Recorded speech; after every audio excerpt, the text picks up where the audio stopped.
നമസ്തേ. Politics കേരളയിലേക്ക് സ്വാഗതം. Indian ജനാധിപത്യത്തിൻ്റെ ഒരു സവിശേഷതയുണ്ട്. ഭൂരിപക്ഷം ലഭിക്കുന്ന പാർട്ടികൾക്ക് ഭരിക്കാം. 5 വർഷക്കാലം ജനങ്ങൾ നൽകുന്ന ഈ മാൻഡേറ്റ് പ്രകാരം അവർക്ക് ഈ രാജ്യത്ത് തീറെഴുതി വിൽക്കാനുള്ള അവകാശം വരെയുണ്ട്. അത് ഒരു കണക്കിന് ഇന്ത്യൻ ജനാധിപത്യത്തിൻ്റെ ദുര്യോഗമാണ്. അവർക്ക് മാൻഡേറ്റ് കിട്ടി, ജനങ്ങളുടെ മാൻഡേറ്റ് കിട്ടിയാൽ പിന്നെ എന്തുമാകാം. പക്ഷെ ഇതല്ല ജനാധിപത്യം. കൂടുതൽ വോട്ട് കിട്ടിയവൻ്റെ അവകാശമല്ല ജനാധിപത്യം. അവിടെ ഒരു ജേതാവിന് വോട്ട് ചെയ്യാത്തവരുടെ അവകാശം കൂടി സംരക്ഷിക്കുമ്പോഴാണ് ജനാധിപത്യം പുലരുന്നത്. ഇത് ഞാൻ പറഞ്ഞതല്ല, ഡോക്ടർ അംബേദ്കർ പറഞ്ഞതാണ്. ഗാന്ധിജിയും പട്ടേലും ഒക്കെ ജനാധിപത്യം എന്തെന്നും അതിൽ ഭൂരിപക്ഷ അവകാശങ്ങൾ, ഭൂരിപക്ഷത്തിൻ്റെ വോട്ട് നേടി അധികാരവും അവകാശവും കൈയാളുന്നവർ എങ്ങനെയാണ് ജനാധിപത്യത്തിൻ്റെ പരിപാലനത്തിൻ്റെ സ്വഭാവമായി ന്യൂനപക്ഷങ്ങളെ സംരക്ഷിക്കേണ്ടതെന്നും സംശയത്തിന് ഇടയില്ലാത്ത വിധം പറഞ്ഞു വെച്ചിട്ടുണ്ട്. ആ പാഠങ്ങൾ പഠിക്കുന്ന ഭൂരിപക്ഷം ഗവൺമെന്റുകളും ഭൂരിപക്ഷം ഉള്ള സംഘടനകളും ഭൂരിപക്ഷ വിഭാഗത്തിന്റെ സംഘടനകളും ന്യൂനപക്ഷത്തെ ഏതൊരവസ്ഥയിലും സംരക്ഷിച്ചേ മതിയാകും. അതിനവർ ബാധ്യതപ്പെട്ടതാണ്, കർത്തവ്യപ്പെട്ടവരാണ്.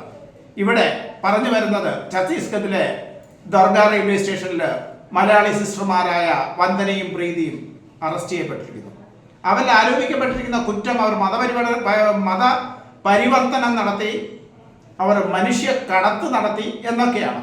അവർ കുറ്റം ചെയ്തോ ഇല്ലയോ എന്ന് തീർച്ചയായിട്ടും നീതിപീഠത്തിന് പരിശോധിക്കാം. കുറ്റം ചെയ്തിട്ടുണ്ടെങ്കിൽ ശിക്ഷയും നൽകാം. പക്ഷേ ഒരു വ്യക്തിയെ കുറ്റവാളിയെന്ന് ആരോപിച്ച് പീഡിപ്പിക്കുമ്പോൾ, പീഡനം എന്ന് പറഞ്ഞാൽ ശാരീരികമായി തല്ലുകയൊന്നുമല്ല, മാനസികമായി പീഡിപ്പിക്കുമ്പോൾ അവരുടെ സഞ്ചാര സ്വാതന്ത്ര്യം നിഷേധിച്ചുകൊണ്ട് ദീർഘകാലം ജയിലിൽ കഴിയുമ്പോൾ അതിനുശേഷമുള്ള നിയമയുദ്ധത്തിന് ശേഷം 10-15 വർഷം നീണ്ടു നിൽക്കുന്ന വ്യവഹാരത്തിന് ശേഷം അവർ നിരപരാധികളാണെന്ന് ഡിക്ലെയർ ചെയ്യപ്പെടുമ്പോൾ ഈ അവർക്ക് നഷ്ടപ്പെട്ട മാനവും അവരുണ്ടായ മാനസിക ആഘാതവും സമൂഹത്തിൽ അവർ ഒറ്റപ്പെടുന്നതും അവർ പ്രവർത്തിച്ചിരുന്ന പ്രസ്ഥാനങ്ങൾ നശിച്ചു പോകുന്നതുമൊക്കെ ആർക്ക് പരിഹരിക്കാൻ കഴിയും?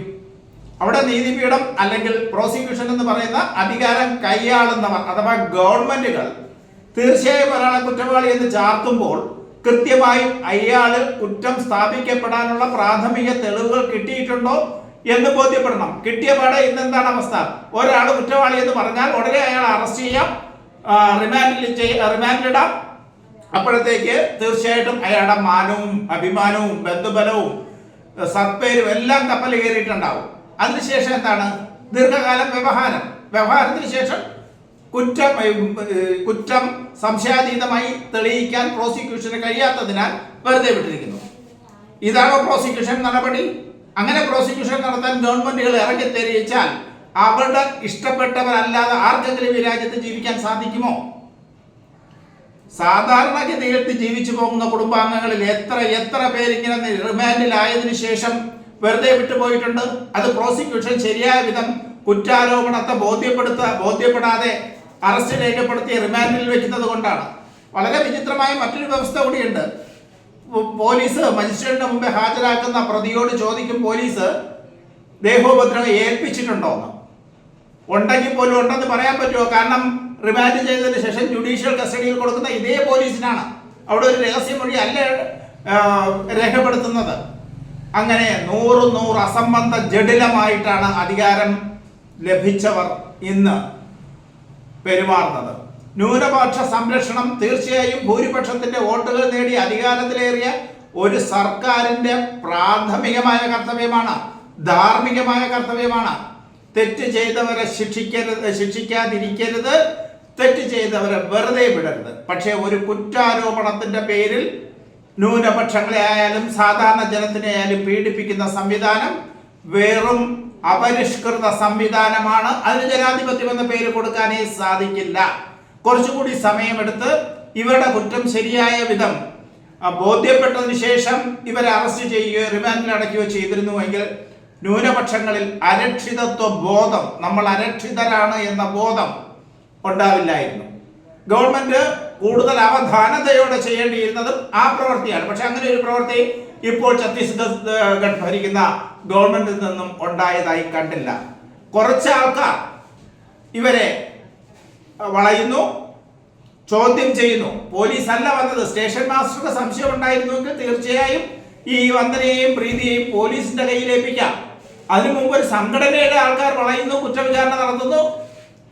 അത് ഭരണപക്ഷത്തിൽപ്പെട്ട ആൾക്കാരുടെ സംഘടന ആയതുകൊണ്ട് പോലീസ് അവർ പറയുന്നതെല്ലാം ചെയ്യാൻ നിർബന്ധിതരാകുന്നു, അറസ്റ്റിലാകുന്നു. നാളിതുവരെ ജാമ്യം കിട്ടിയിട്ടില്ല. കാരണം ജാമ്യം കിട്ടാതിരിക്കാൻ തക്ക വിധമുള്ള വകുപ്പുകൾ എഴുതി ചേർത്ത് കഴിഞ്ഞാൽ ആ വകുപ്പുകൾ പ്രകാരമുള്ള കുറ്റം നടന്നിട്ടുണ്ടോ ഇല്ലയോ എന്ന് നോക്കേണ്ട കാര്യമില്ല. ആ വകുപ്പുകൾ എഴുതി ചേർത്തിട്ടുണ്ടെങ്കിൽ പ്രതികൾക്ക് ജാമ്യം കിട്ടാൻ കുറെ വിഷമിക്കും.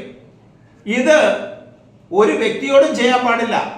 സാധാരണ ഒരു വ്യക്തിയോട് ചെയ്താൽ അവൻ ഭൂരിപക്ഷത്തിൽപ്പെട്ട ആളാണെങ്കിൽ അവന് കുറെ ആത്മവിശ്വാസം ഉണ്ടാവും. പക്ഷെ ന്യൂനപക്ഷത്തിൽപ്പെട്ടവരാണ് ഈ കുറ്റാരോപണത്തിന് വിധേയരായാൽ അവർ ന്യൂനപക്ഷമാണെന്നുള്ള തോന്നല അവർക്ക് അരക്ഷിതത്വ ബോധമുണ്ടാവും. അങ്ങനെ ഒരു ബോധം സൃഷ്ടിക്കാൻ ഗവൺമെന്റിന് അവകാശമില്ല. അങ്ങനെ ഒരു ബോധം സൃഷ്ടിക്കുന്നത് ജനാധിപത്യ വിരുദ്ധമാണ്. ഇവിടെ വൻപിച്ച പണം ചെലവാക്കി പ്രോസിക്യൂഷൻ ഒരു വ്യക്തിയെ കുറ്റാരോപണം നടത്തി സ്ഥാപിക്കുകയാണ്. അതേ വ്യക്തിക്ക് നീതി കിട്ടാൻ ഉള്ള ശ്രമം ഗവൺമെന്റിന്റെ ഭാഗത്തു നിന്നില്ല. പ്രോസിക്യൂഷന് പകരമായി ഗവൺമെന്റ് ബ്രീഫ് എന്ന് പറയുന്ന ഒരു വക്കീലിനെ ഏർപ്പെടുത്തിയേക്കും. ഒട്ടും സാമർഥ്യമില്ലാത്ത, സമഗ്രമായി കേസ് നടത്താൻ കഴിയാത്ത ഏതെങ്കിലും ഒരു വക്കീലിനെ ആയിരിക്കും ഗവൺമെന്റ് പ്രതിഭാഗത്തിന് വേണ്ടി വിട്ടുകൊടുക്കുന്നത്. അത് കാരണം പണമുണ്ടെങ്കിൽ പ്രതിഭാഗത്തിൽപ്പെടുന്ന ആൾക്കാർ സ്വന്തം വക്കീലന്മാരെ പണം കൊടുത്ത് വയ്ക്കും. അറിയാലോ, ഓരോ സിറ്റിങ്ങിനും കോടികൾ വാങ്ങുന്ന വക്കീലന്മാർ. അവരുടെ മേൽ നീതിപീഠത്തിന് മതിപ്പുണ്ടാകാം. അവരുടെ മുൻകാല കേസ് നടത്തലിന്റെ ബലത്തിലായിരിക്കും അവർക്ക് ആ മതിപ്പുണ്ടായത്. ആ ഒരു കൺസിഡറേഷൻ സ്വാഭാവികമായി വരുന്ന ഒരു ജൂനിയർ പ്രസന്റ് ആയ കിട്ടില്ല. അപ്പൊ പണമുണ്ടെങ്കിൽ നീതിപീഠത്തിൽ സത്യം തെളിയിക്കാൻ കൂടുതൽ അവസരമുണ്ടാകും എന്ന ഒരു വ്യവസ്ഥ ഉണ്ടാകുന്നത് ജനാധിപത്യമാണോ? അത് ജനാധിപത്യത്തിന് ഭൂഷണമാണോ? എല്ലാവർക്കും ഒരേ അവകാശമാണ് എന്ന് പറയുന്നതിന്റെ അർത്ഥസത്തയാണോ? അങ്ങനെ വരാൻ പാടുണ്ടോ? പണമുണ്ടെങ്കിലും ഇല്ല എങ്കിലും അയാൾക്ക് കിട്ടേണ്ട നിയമപരിരക്ഷയും നിയമസഹായവും തുല്യമായിരിക്കട്ടെ. ഗവൺമെന്റ് പണം ചെലവ് ചെയ്ത് പ്രോസിക്യൂഷൻ ഏർപ്പെടുത്തിയിട്ടുണ്ട്. കാരണം അതിലൊരു ധർമ്മമുണ്ട്. ഇന്ത്യൻ പൗരന് മേൽ നടക്കുന്ന എല്ലാ കുറ്റകൃത്യങ്ങളും ഗവൺമെന്റിനെതിരെ നടത്തുന്ന കുറ്റകൃത്യമാണ്. തീർച്ചയായിട്ടും കുറ്റാരോപണത്തിന് വിധേയരാകുന്നവർ വിധി വരുന്നത് വരെ അപരാധികളല്ലല്ലോ. അങ്ങനെ വരുമ്പോൾ ഇന്ത്യൻ പൗരൻ നേരിടേണ്ടി വരുന്ന നിയമക്കുരുക്കുകളെ ഈ പ്രോസിക്യൂഷൻ വിഭാഗം എന്നതുപോലെ എതിർ പ്രോസിക്യൂഷൻ വിഭാഗത്തിനെയും ഗവൺമെന്റ് തന്നെയല്ലേ നിലനിർത്തേണ്ടത്, അതിന്റെ ചെലവ് വഹിക്കേണ്ടത്. അപ്രകാരം ഗവൺമെന്റ് തന്നെ ഇരുവശത്ത് നിന്നുകൊണ്ട് തുല്യ സൂക്ഷ്മം സത്യം എവിടെയാണെന്ന് തിരിച്ചറിഞ്ഞതിന് ശേഷം നടപടികൾ എടുക്കുകയാണെങ്കിൽ ഇപ്പോഴത്തെ അറസ്റ്റ് പോലെ നിരപരാധികളെ ക്രൂശിക്കുന്ന ഒരുപാട് പ്രവർത്തനങ്ങൾ ഗവൺമെന്റിന് തടയാൻ സാധിക്കും. ഇത് ന്യൂനപക്ഷ പീഡനമാണ്. ഈ രീതിയിൽ രാജ്യം മുന്നോട്ട് പോയാൽ അരക്ഷിതമായ അവസ്ഥ സംജാതമാകും. ആയതുകൊണ്ട് ഗവൺമെന്റ്, അവരെ പ്രതിനിധീകരിക്കുന്ന ഉദ്യോഗസ്ഥർ, പ്രോസിക്യൂഷൻ, പോലീസ് ഇവരൊക്കെ ആൾക്കൂട്ട വിചാരണയെ പൂർണ്ണമായും നിർത്തലാക്കിക്കൊണ്ട് സംശുദ്ധമായി നിഷ്പക്ഷമായി നീതി നിർവഹണം നടത്തണം. ന്യൂനപക്ഷ പീഡനം ഒരു ജനാധിപത്യ സർക്കാരിനും ഭൂഷണമല്ല, ഒരു ജനാധിപത്യ സർക്കാരിനെയും ശക്തിപ്പെടുത്താൻ പ്രാപ്തവുമല്ല. അത് രാജ്യത്തിനെ ദുർബലപ്പെടുത്തും. അതുകൊണ്ട് ജനാധിപത്യപരമായി ഭരണം മുന്നോട്ട് കൊണ്ടുപോകാൻ ആഗ്രഹിക്കുന്നവരും ജനങ്ങളും തീർച്ചയായും അന്യായമായിട്ടുള്ള ന്യൂനപക്ഷ പീഡനത്തെ അവസാനിപ്പിക്കേണ്ടത് അത്യന്താപേക്ഷിതമാണ്. അതിന് മുന്നിട്ട് ഇറങ്ങുക തന്നെ വേണം. അതുപോലെ ഇന്നത്തെ പ്രോസിക്യൂഷൻ രീതികൾ, പരാതിയുമായി ഗവൺമെന്റിനെ സമീപിക്കുന്നവർക്ക് മാത്രം സർവ്വസന്നാഹത്തോടും കൂടിയുള്ള ഒരു പ്രോസിക്യൂഷൻ സഹായവും, അതേസമയം കയ്യിലിരിപ്പ് കൊണ്ടോ തലയിലെഴുത്തുകൊണ്ടോ ആ കുറ്റാരോപണത്തിന് വിധേയരായി പോകുന്നവർ അവരുടെ സ്വന്തം പണത്തിന്റെ കരുത്തിൽ മാത്രം മികച്ച വക്കീൽ സേവനം പ്രാപ്തമാക്കുകയും ചെയ്യുക എന്ന് പറയുന്നത് അന്യായമാണ്. ഒരു ഭാഗത്ത് പ്രോസിക്യൂഷൻ ഉണ്ടെങ്കിൽ മറുഭാഗത്തും ഈക്വൽ ഓപ്പോസിറ്റ് ആയിട്ട്, പ്രോസിക്യൂഷൻ ഓപ്പോസിറ്റ് ആയിട്ട് ഒരു വിഭാഗത്തെയും ഗവൺമെന്റ് തന്നെ സൃഷ്ടിക്കേണ്ടതാണ്. എന്നാൽ മാത്രമേ ഇത്തരം ന്യൂനപക്ഷ ദ്രോഹങ്ങൾ അവസാനിക്കൂ. ഒരിക്കൽ കൂടി പറയുന്നു, ന്യൂനപക്ഷ പീഡനങ്ങൾ ഒരു സർക്കാരിനും ഭൂഷണമാകില്ല എന്ന് മാത്രം പറഞ്ഞു നിർത്തുന്നു. നമസ്തേ.